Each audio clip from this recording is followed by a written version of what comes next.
Hello, everybody, and welcome to the Great America Show. It's great to have you with us. Another interesting day for the United States, Iran, and Israel. President Trump at the White House earlier today, where he was there for the installation of two new big, beautiful American flags on the White House lawn, which he's paying for out of his own pocket. President Trump was asked by the media when he plans on striking Iran. Imagine that. Someone was dumb enough to ask a question thinking President Trump was going to let them in on some sort of secret. Well, it wouldn't be a secret. It would be big news to break. Take a listen. About whether you are moving closer or you believe the U.S. is moving closer to striking Iranian nuclear facilities. Where's your mindset on that? I can't say that, right? You don't seriously think I'm going to answer that question. Will you strike the Iranian nuclear component? And what time exactly, sir? Sir, would you strike it? Would you please inform us so we can be there and watch? I mean, you don't know that I'm going to even do it. You don't know. I may do it. I may not do it. I mean, nobody knows what I'm going to do. I can tell you this, that Iran's got a lot of trouble, and they want to negotiate. And I said, why didn't you negotiate with me before? All this death and destruction. Why didn't you negotiate? I said to the people, why didn't you negotiate with me 2 weeks ago? You could have done fine. You would have had a country. It's very sad to watch this. I mean, I've never seen anything like it. It's so, everyone thought it was going to be the reverse. I didn't think so. And I was telling them, you gotta do something. You gotta negotiate. And at the end, last minute, they said, no, we're not going to do that, and they got hit. Remember 60 days, and then came the 60. 61 is going to become a very famous number. That was one hell of a hit. That first hit, that was one hell of a hit. Not sustainable, to be honest. That's where it ended. It ended on the first night. Yes. Is it too late, though? Do you think it's too late to now? Really, nothing's too late. The only thing too late is Powell. Powell's too late. Too late, Powell. But the Iranians reached out to you, Mr. Too late, Powell. Talking about Jerome Powell, who decided not to change any sort of rates today, holding steady. President Trump, in the beginning of administration, when it was a little bit rocky with the tariffs and everything, had sought to have them lower rates to try to stimulate the economy a little bit. And Powell, of course, didn't want to play ball because he's very upset that Kamala Harris didn't win the election. So President Trump made those remarks just shortly after Ayatollah Khamenei sending out a slew of tweets today on a tweet storm, no pun intended, saying, quote, the U.S. president threatens us with his absurd rhetoric. He demands that the Iranian people surrender to him. They should make threats against those who are afraid of being threatened. The Iranian nation isn't frightened by such threats. It isn't wise to tell the Iranian nation to surrender. What should the Iranian nation surrender to? We will never surrender in response to the attacks of anyone. This is the logic of the Iranian nation. This is the spirit of the Iranian nation. Now, Khamenei also sending out a tweet saying the harm that the U.S. will suffer will be definitely irreparable if they enter this conflict militarily. I don't know if he's provoking Donald Trump to try to get into this war or not, but Americans don't live by any threats. We never have. So making such an inflammatory threat really does you no good. It really does nobody good. You threatened Israel, and Israel let all hell break loose on you. What do you think is going to happen if you're going to make a move towards America? You think it's going to be as nice as what Israel did? No, I'm not advocating for that. But inflammatory remarks like that sort of provokes what you may be thinking or what can come next. Now, President Trump was also asked about the threat of Iran and their intentions. No, they had bad intentions. For 40 years, they've been saying death to America, death to Israel, death to anybody else that they didn't like. They were bullies. They were schoolyard bullies. And now they're not bullies anymore, but we'll see what happens. Look, nothing's finished until it's finished. War is very complex. A lot of bad things can happen. A lot of turns are made. So I don't know. I wouldn't say that we won anything yet. I would say that we sure as hell made a lot of progress. And we'll see. The next week is going to be very big, maybe less than a week, maybe less. But is there anybody here that said it would be okay to have a hostile, very, zealots really, but to have a hostile country have a nuclear weapon that could destroy 25 miles, but much more than that, could destroy other nations just by the breeze blowing the dust. You know, that dust blows to other nations and they get decimated. This is just not a threat you can have. And we've been threatened by Iran for many years. You know, if you go back and look at my history, if you go back 15 years, I was saying we cannot let Iran get a nuclear weapon. I've been saying it for a long time, and I mean it more now than I ever meant. And it's true. Iran's the only nation who sits there and readily threats, with the exception of North Korea, but that was taken care of and stifled down. But they're the only nation who comes out here and threatens anybody to use that nuclear weapon, although there's many other countries that have nuclear weapons. So what happens next? I guess we have to all just wait for the ticking clock. But all this comes as America has bombers and fighter jets positioned off the coast in Diego Garcia within striking distance of Iran. Will President Trump strike? I'm not sure. I'm not entirely sold he's going to. But the possibility is there. What will Israel do next? We go through each day and each night and continue to wait and see as this thing continues to progress and how it will progress, and will America get involved? I hope it doesn't come to the point where America will have to get involved. Nobody wants our troops, our children, our loved ones fighting a senseless war. Once again, another senseless war in the Middle East. You often hear me say on the show, we have a war to fight here at home on our southern border. We have a wide open border with illegals pouring through it, drugs pouring through it, human trafficking, children trafficking, human smuggling, all of it. That's a war that we need troops at. That's a war that we could fight and win on our southern border. The endless wars in the Middle East is something the American people don't want. So Iran has a choice here, and it's either to become a normalized country and stop making your threats that you're going to level everybody who doesn't like you or agree with you, or they continue to fight this war and they have their country absolutely leveled and decimated. Because if you notice, not one country in their region has come to their rescue or even helped them. A country that's worth a while. Of course, they have their proxies that are spread out all along the Middle East, over in Lebanon and around Israel, but not one developed nation has come to their rescue to offer any sort of help. Pakistan closed their borders to Iran, shut down their borders. The only people who are allowed through are Pakistani citizens. This is your neighbor. So it's telling to see who wants to deal with you and who doesn't want to deal with you, and who wants to deal with America and who doesn't want to deal with America. And President Trump was just over in the Middle East a few weeks ago negotiating deals where we had a stabilized Middle East. Iran didn't want to play ball. And this is what it's come to. It's very unfortunate for Iran, the Iranian people who are hostages in that country, because they don't want this. A lot of them are happy that this is going on, that this terrorist of a leader, the Ayatollah Khamenei, may soon be ousted, possibly. Terrible, terrible situation. Folks, our guest today is a good friend of mine, John Bachman. He's the host of John Bachman Now, each and every day, 12 to 2 on Newsmax 2.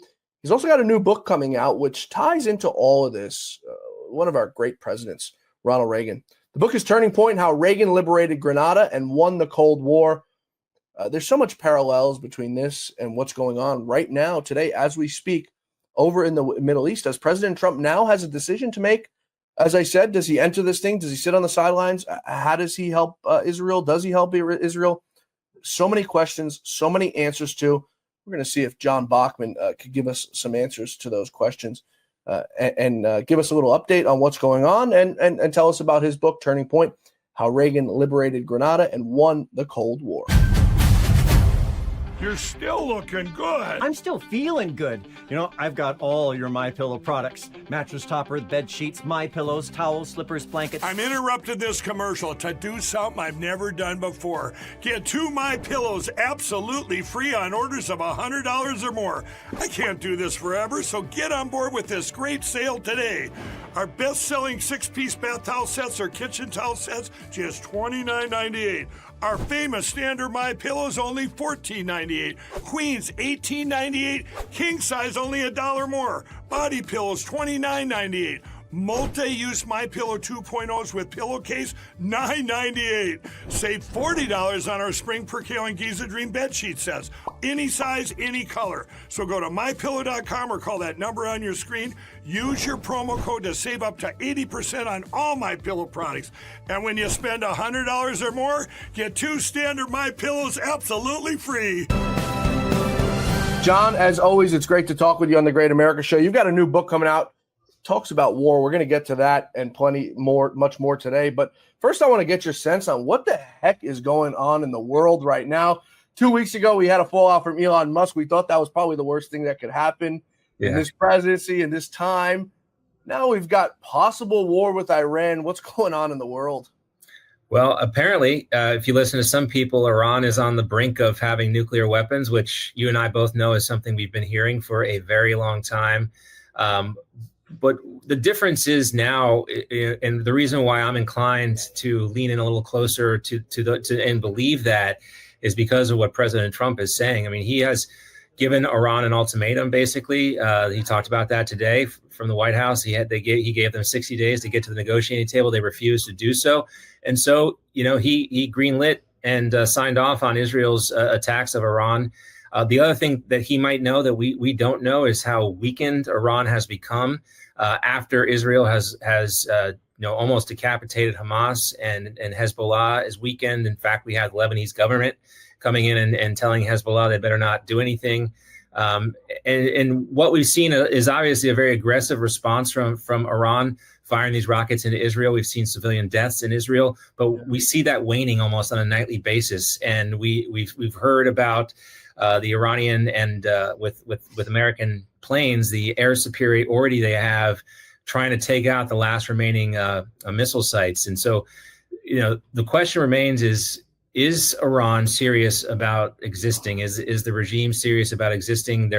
I know you've heard these reports that there are Iranian officials who are apparently headed to Oman and willing to sit down. We'll see what that means. And, are they going to relinquish their nuclear weapons program? That's kind of the red line that the rest of the world realizes. Iran cannot have nuclear weapons. They've proven that they are not responsible enough to really honestly have a nuclear energy program. Yeah. So if they are willing to relinquish their nuclear weapons program and allow the access to inspections like they should, then hopefully we can avert a direct U.S. attack on Iran. Yeah, and we find out now in this last week or so that they have this massive facility, and I could see this thing from both sides, and that's why I'm so torn in the middle. And I think so many of us, the America Firsters, are torn on this issue because the truth of the matter is Iran is a bad nation. The people aren't bad, but they're run by bad people. And you look at some of the human rights issues that those people have been dealing with in that country for some time under this terrorist of a leader, because that's exactly what he is. And their conditions are not good. So the people there are dealing with the brunt, just like the rest of the world is dealing with the wrath of Iran. And I think it speaks measures, John, that not one of their neighboring countries wants anything to do with them right now. Yeah. Pakistan wants nothing to do with them. They have nuclear weapons of their own. Saudi Arabia wants nothing to do with them. Those three countries, Qatar, President Trump just got back with, none of them want anything to do with their regime, because I think people realize that they've been stuck in the Stone Age for some time and their threats are just getting tiring. And people ask me all the time, John, well, why should America have nukes and why should they have nukes but Iran can't? Last I checked, none of us have ever threatened to use them. None of us have ever been a threat to use them. No, you don't hear any blowback from Pakistan having them or whoever else having them, India having them, because nobody's threatened to use them. And it's a mutual understanding that even North Korea, John, out of all people, we thought Rocket Man was going to do something crazy, have even toned it down because they realized that once you use a nuke, John, it's over for the world.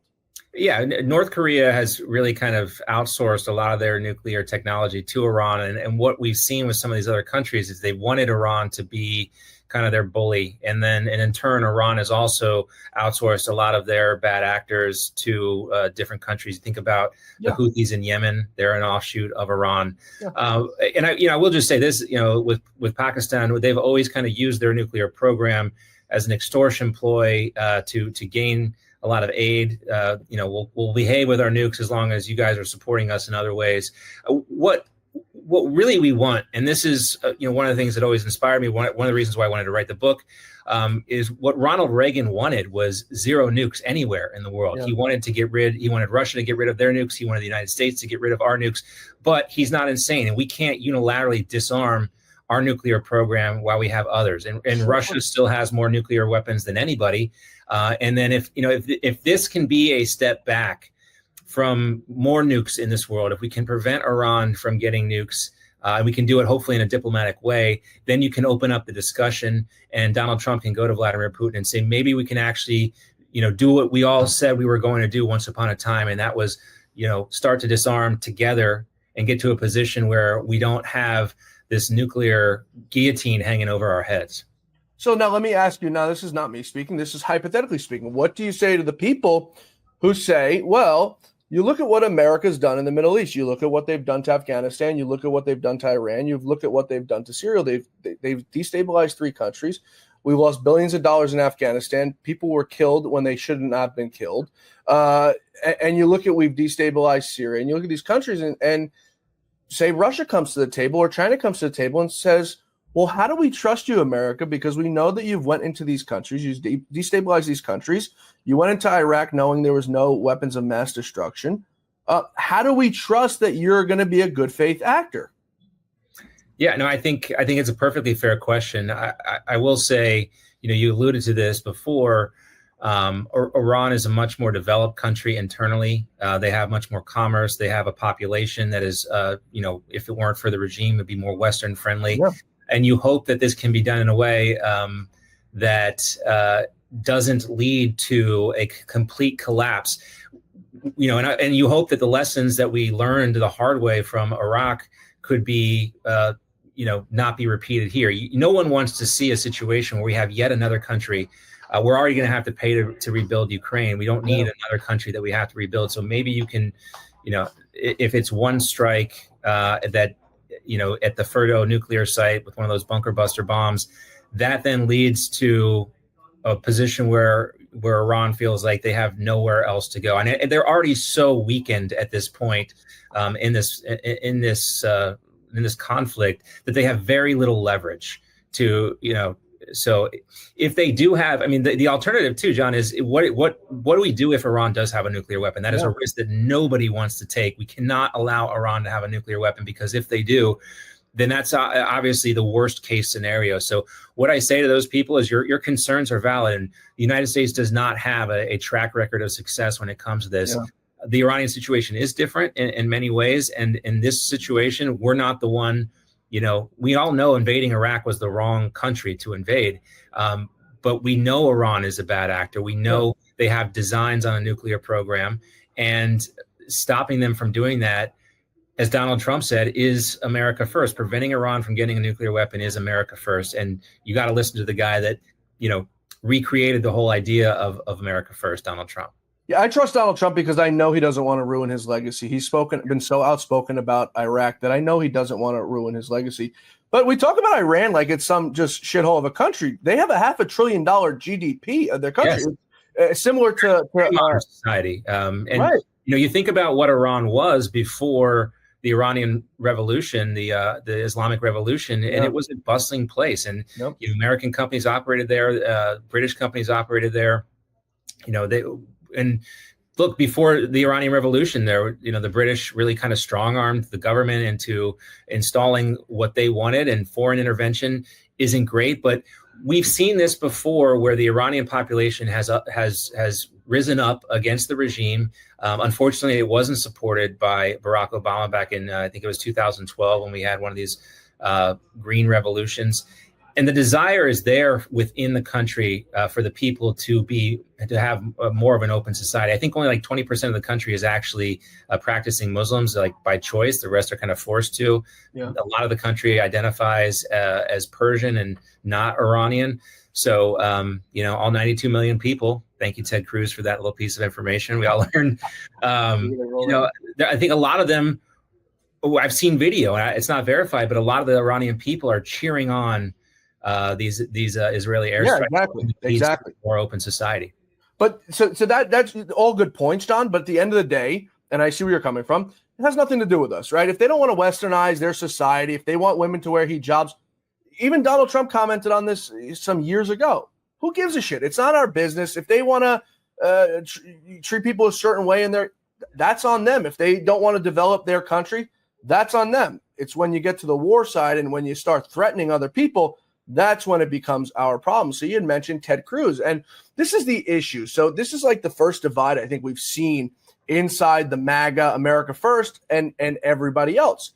Tucker Carlson has come out recently, and he's very against America taking part in this war as a proxy to Israel. He sat down with Ted Cruz earlier today. Let's take a listen to their conversation. How many people live in Iran, by the way? I don't know the population. At all?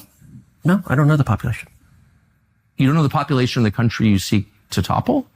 How many people live in Iran? 92 million. Okay. Yeah, How could you not know that? I don't sit around memorizing population tables. Well, it's kind of relevant because you're calling for the overthrow of the government. Why is it relevant whether it's 90 million or 80 million or 100 million? Why is that relevant? Because if you don't know anything about the country... I didn't say I don't know anything about Okay, what's the ethnic mix of Iran? They are Persians and predominantly Shia. Okay, it's not okay. even... You don't know anything about Iran. So okay, I am not the Tucker Carlson expert on Iran. You're a senator who's calling for the overthrow of the government. You're the one who claims... You don't know anything about the country. No, you don't know anything about the country. You're the one who claims they're not trying to murder Donald Trump. You're the one who can't figure out if it was a good idea to kill General Soleimani, and you said it was bad. You don't believe they're trying to murder Trump. Yes, I do. Because you're not calling for military strikes against them in retaliation. And if you really believe that... We're carrying out military strikes today. You said Israel was. Right, with our help. I said we. Israel is leading them, but we're supporting them. Well, you're breaking news here because the U.S. government last night denied, the National Security Council spokesman Alex Pfeiffer denied on behalf of Trump that we were acting on Israel's behalf in any offensive capacity. No, we're not bombing them. Israel's bombing them. You just said we were. We are supporting this is Israel. High stakes. You're a senator. If you're saying the United States government is at war with Iran right now, people are listening. Okay.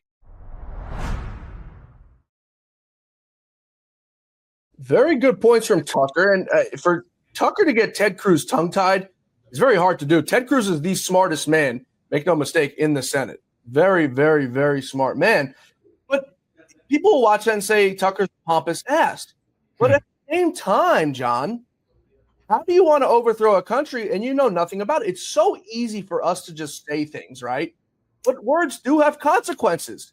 If someone comes out and say, we're going to bomb your country, that's a threat to the homeland. That can spark an international situation. So I understand where Tucker's coming from, that we should not be getting America into any new wars. And I understand where Ted is coming from, where we have to defend America at home. This is a crazy divide right now. I mean, I think it's a healthy divide, honestly, John. It's a divide you wouldn't see in the Democratic Party where you can have this open debate. I think, again, the difference now than last year or even before President Trump is you have a guy in the White House who has proven to avoid these entanglements in the long term. And I think Ted Cruz can say whatever he wants, but Donald Trump is talking directly, and Steve Witkoff are talking directly to the Iranians. And I don't know how much Tucker Carlson's interview of Ted Cruz is going to weigh into the grand scheme of things. It is a good indicator of the divide between the people who are concerned about America first and pretty much America only. And I certainly understand that. I mean, when you can drive any city in America, you can drive 20 miles and find a shithole town that definitely needs more attention than a town in Ukraine. I think what presents itself now, especially with Israel's leadership, maybe leadership is not the right word, but they're, them being the ones that are actually flying the planes, them being the ones who are inserting Mossad agents inside Tehran and inside Iran, which allowed for these attacks, them being the ones that orchestrated the pager attacks. They have the capabilities to do a lot of this stuff without our help. We can sit back and support them morally. We can sit back there and support them rhetorically. Moving our military assets into the region, the Nimitz is going there. That only increases our leverage at the negotiating table, in which Donald Trump has made it very clear that is where this needs to happen, at the negotiating table. And when he says, and he's been saying this for years, when he knows and when his intelligence assessment shows him that Iran is going to have the nuclear weapon, he will act. That is the best deterrent to Iran actually getting a nuclear weapon. If Iran believes we're never, like, if Tucker Carlson's foreign policy was Donald Trump's foreign policy, and they knew that he was never going to go in, or he was so reluctant to go in, they're only going to continue to act in the way they've been acting for so long. The reason why we've seen Iran weakened and Iran even willing to negotiate is because they know that Donald Trump means what he says by dropping the Moab on Fordo, that nuclear facility. And the only way you make them believe that is you move your B-2 bombers into position to do that at Diego Garcia, the Air Force base, where all this stuff is happening. You move the Nimitz carrier group into the Arabian Sea there to make sure that they know you're serious, the Red Sea, to know you're serious about actually attacking them. If you don't do those things, they're not going to take you serious, and they're not going to negotiate. No, you're absolutely right. But from the aspect of Tucker, the divide you see, if you spend time on Twitter, and I spend way too much time on Twitter, it's like, and even Donald Trump came out, and I don't agree with what he said about Tucker being kooky. I mean, but he's a counterpuncher, and Tucker said something that Donald Trump doesn't agree with, so he called him kooky. And like, you and I have been at this long enough to know that's not like, a death sentence for Tucker. And I think also one of the problems with this whole conversation is that Twitter does exist now, and it's become the place where you and I go to get our information. But it's easy to go down a rabbit hole and talk about what Tucker is saying and what Candace Owens is saying. But what's more important is when you talk to your actual reliable sources inside the Trump administration, and what they will tell you off the record is way more important. Yeah. Those petty arguments, like the bullshit between whatever Candace Owens is saying, whatever Tucker is saying. I mean, my favorite part about this whole Tucker thing is the memes that have come out of it today. You can see the one about, do you know the Muffin Man? And Ted Cruz is like, the Muffin Man? He's like, yes, the Muffin Man. He's like, how can you talk about Drury Lane when you don't know who the Muffin Man is? Or the other one where it's the Gilby cartoon of Tucker Carlson interviewing Luke Skywalker. Yes. How many people live on the Death Star? Yes. That is really, that's really no different than the argument about, oh, Tucker's right, and we're going to get into this. We don't know if we're going to get into a prolonged war yet. Yeah. Got to give, based on his record and Donald Trump's ability to prevent, bogging us down into conflicts, you've got to give him enough leash here to make those decisions without thinking, oh, I know what's going to happen. Yeah. We don't know what's going to happen. No, you're absolutely right. It's just crazy to me to see just this massive divide. It's like, if you don't support this, you're a rhino, you're America last, you're a never Trumper. For what? It's just crazy to see, like, Mark Levin is just going absolutely, and you see Fox News. I do not watch Fox News. I only watch Newsmax if I watch TV. But you see Fox News and you see Lindsey Graham, and Tucker's got such a good point here. Lindsey Graham is on every single. It is concerning to me to see how giddy some of these guys get. They love it. Talking about it when they don't really have any skin in the game, when they're not, Lindsey Graham isn't going to be stationed on the front lines. He's not going to have to be inserted into Tehran. So that does concern me. And it does harken back to the same way I felt when we were talking about invading Iraq. You're all excited for it, but you remember what happened. And you and I both know people who served in Iraq and served in Afghanistan, and talk about the bullshit they had to put up with and came back with the wounds of war. So that's not lost on me. But again, you think about that too. We do have a lot of people in Congress now who have experienced war firsthand, and I particularly, respect them and want to hear their voices on this whole entire thing. I'm not so much concerned about what Lindsey Graham has to say, because we know. But they should all, at the same time, John, they should all shut their mouths and let President Trump do his job. It doesn't help that Lindsey Graham was over in Ukraine doing whatever he was doing 2 weeks ago. It doesn't help that Mike Pompeo, who's not a registered foreign agent, was over there. It doesn't help when you've got people going out here saying Tucker Carlson's an agent of Qatar. It doesn't help when you got members of Congress calling Congressman Randy Fine, who took over Matt Gaetz' seat. It doesn't help when he's out there tweeting out,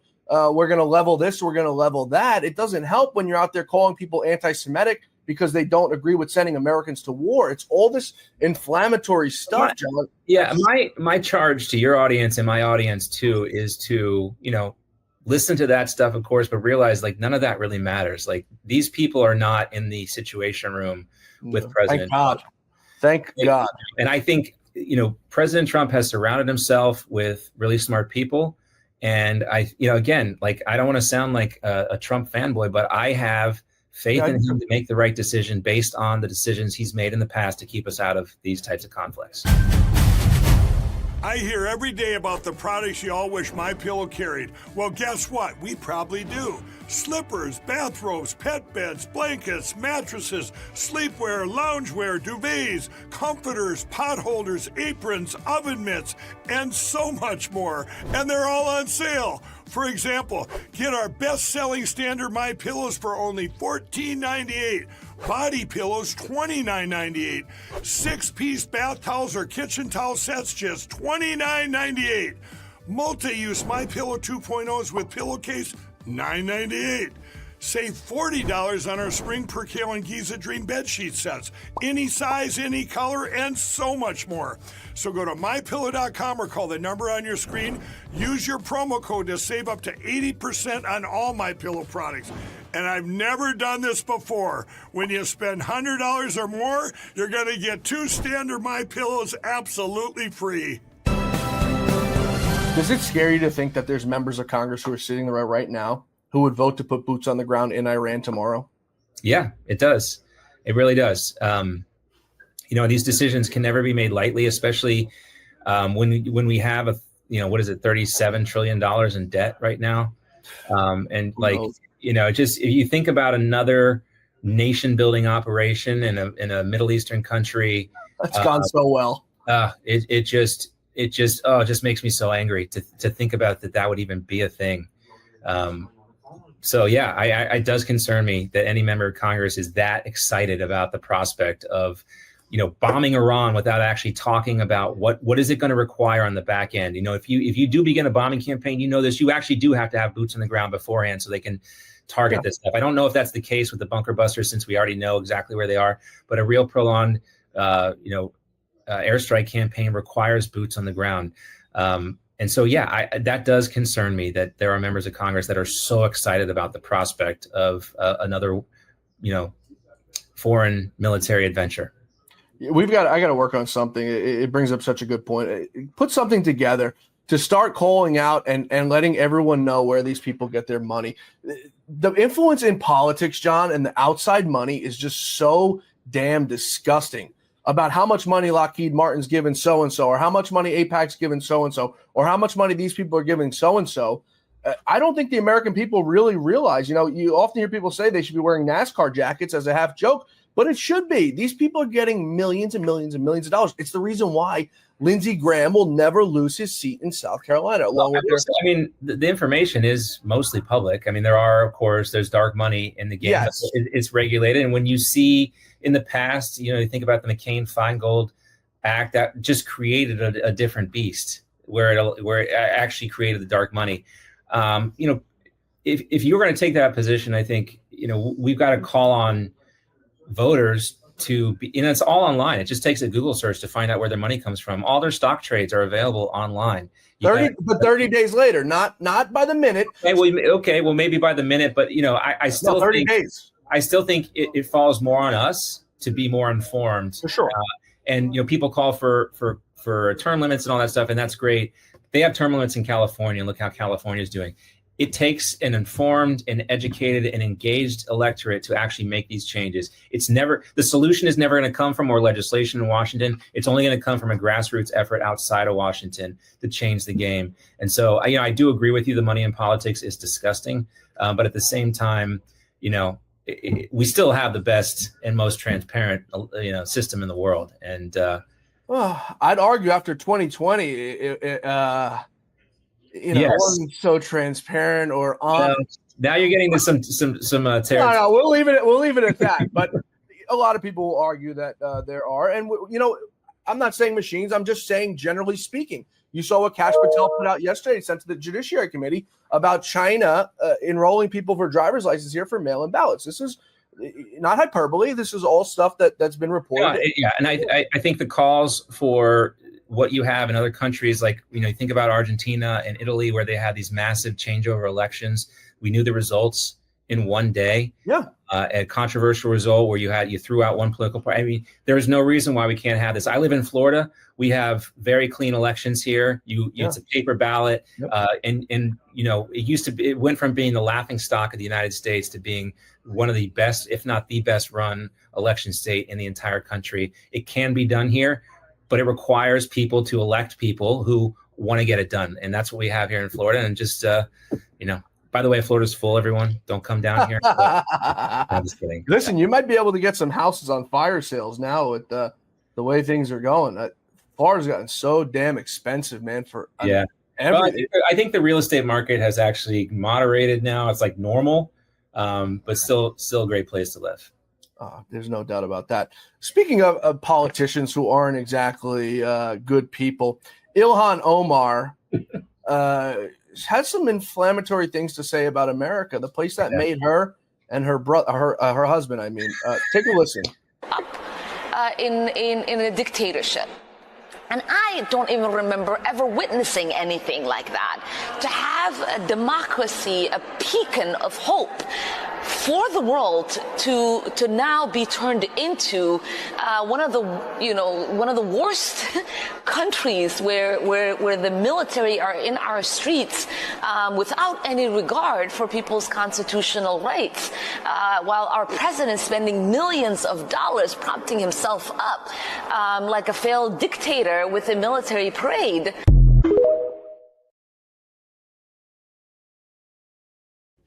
TikTok. Nails. It's so simple. Chalkboard. Oh, take your shit, pack it up, and get the hell out.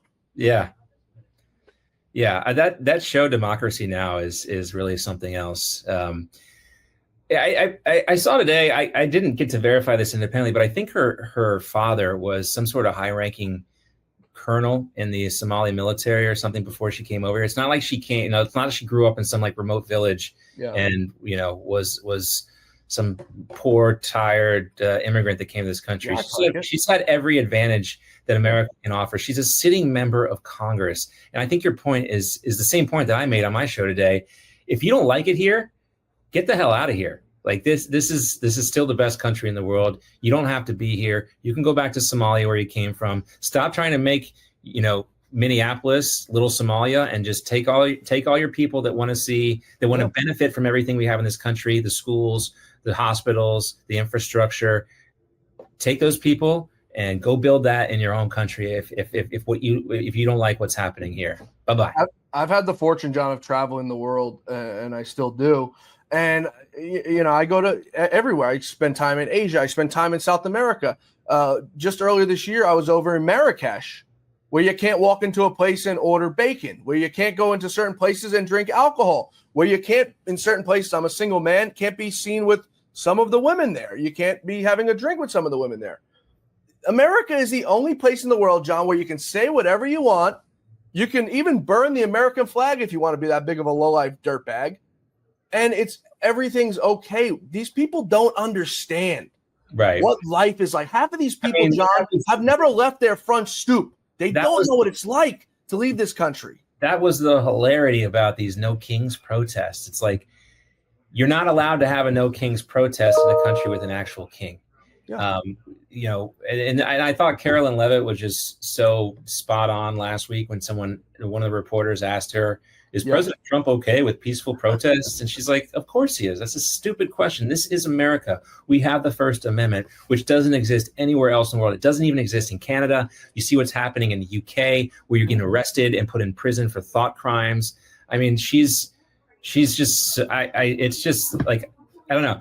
I try not to get physically or, angry about this type of stuff, but that's why I go to the gym every day, to lift weights and not think about people like Ilhan Omar. Next time I'm down there, I'm going to bring some headgear and we'll do some boxing, and whoever wins buys the beers. It's so inflammatory, and it really annoys me, John. There's very few things. It's hard to get me mad, but when people hate this country, who does John, it's the only place in the world you can go to with not a pot to piss in, and you can make it. You can become a millionaire. The American dream is not just some made up thing. My father came from absolutely nothing, was dirt poor, John, paid for his own high school, paid for his own college. and lived the American dream, was the chief financial officer of the 7th largest bank in this country. Okay, so the notion, immigrants, they come to this country, John. I grew up on a street with a guy who came here from Albania, John, without a pot to piss in. He now lives in the house that was owned by gangster Paul Castellano that's now being sold for $20 million. Yeah. It's the only place, John, in the world where you can do things, where you have free markets to do whatever you want, yet these people take it for granted. And it's all bullshit because they know that they can't get away with this in Somalia or Haiti or go to Iran and do that, John. It's the victim mentality that it perpetuates through all aspects of society. But when people succumb to the victim mentality, they are only limiting themselves. When you believe that you can strive and succeed, and there's nowhere else, like you said, where you can do that, unlike like America, you're going to do so. You talk about your dad, the guy that used to cut my hair, Ezio, Italian immigrant, came here when he was 17 years old. He had about $12 in his pocket. He and his brother came, and he would talk all the time about how in Italy, to do anything, you had to bribe everyone to get ahead. And he said, he came here, opened a barbershop, and grew it into a business, raised 4 kids, 4 daughters. And, this is the only place you can do that. And the other ironic thing, of course, is why do all these immigrants want to come here? Yeah. Why do they want to leave their own countries to come to this place if it is such a bad place? Nowhere else in the world do people try to immigrate to like they try to come to the United States. Yeah, well, you got some in Europe, but that's because there's no other place to go. You go south. Well, that's because they have free health care that they can't afford, and they have all these government handouts that they've offered that somebody else who has a job has to work for. And hopefully, we can avoid all that stuff, even though the last administration really tried to put us on the same track. Yeah, I like you said before we wrap up this, I have full trust and confidence in Donald Trump, and it's so simple. If you don't like this place, you don't like what it affords you, it's so free, John, that you can leave and come back. Mm-hmm. It's a nice thing. So you've got to. They'll give you $1,000 to leave if you're here illegally. And you can come back the right way. By the way, John, this is the first month I believe we've had a zero. It was a zeroed out number at the border, and this is going to be the first time in 50 years or the history of this country. I read so much that I forget where we've had negative numbers of immigrants in this country. I mean, that's what Americans voted for. We didn't vote for wars. We voted for peace, and we voted for secure borders. But we've rambled on enough about that. You've got a new booking out, Turning Point, How Reagan Liberated Grenada and Won the Cold War. Let's talk a little bit about this because it all ties in. It all ties together, folks. The book is available now for pre-order. You go to Amazon.com. I pre-ordered my copy before we brought John on here today. The great Lou Dobbs taught me the way to support your friends is to support them, whatever they're doing. How many people come out with books and they say, I'll give you a copy. No, it's not about that. It's about supporting your friends and believing in what they're believing and what they're doing. John, tell us a little bit about the book and what made you write this book. Well, there was a story, a guy named Sal Russo who used to work for Ronald Reagan. He actually worked with him, would drive him around California. Reagan didn't like to fly in planes. And when he worked for General Electric, he would go around and give these talks to people. And Sal knew him from that time when he was on his staff and he was the governor. But he told me a story about one time that, after Ronald Reagan got shot, he was kind of in a different level than the rest of people. He never got bogged down in petty arguments, didn't get emotional about things. But the one time he saw him emotional was when Reagan knew he had to go into Grenada to save the Americans who were on the island. There was a medical school called St. George's Medical School. And they were so concerned about the communist regime in Grenada taking the Americans hostage. They didn't tell anybody. They didn't invite the press. Margaret Thatcher knew that Reagan was going in, but he didn't tell her exactly when, because that's how concerned they were about the situation. And Sal told me the story about how Reagan was really concerned that he was going to violate his friendship with Thatcher. But from that, I did the research on the book, and you really learn that in the late 1970s and early 1980s, everything that was happening then is happening now. You see the encroachment of communism in our own backyard. And Grenada was the one place where Reagan said enough is enough. Everyone talks about the fact that Reagan won the Cold War without firing a shot. Well, That's not true, because Grenada was a real war. It only lasted 4 days, but 19 Americans died in that conflict. And Reagan wrestled with that decision, but knew it was the right one. And another reason why it relates to today, I also tell a story about the Beirut bombing in 1983. Reagan made the decision to go into Grenada. He was actually playing golf at Augusta National on a little vacation. Jealous. When the Beirut, Lebanon bombing happened, at the same time, he learned about the assassination of the more moderate Grenadian leader, Maurice Bishop. He was assassinated by his more communist, more hardcore Marxist rival, Bernard Coward. And at that point, Reagan realized that I need to go into Grenada and save the Americans.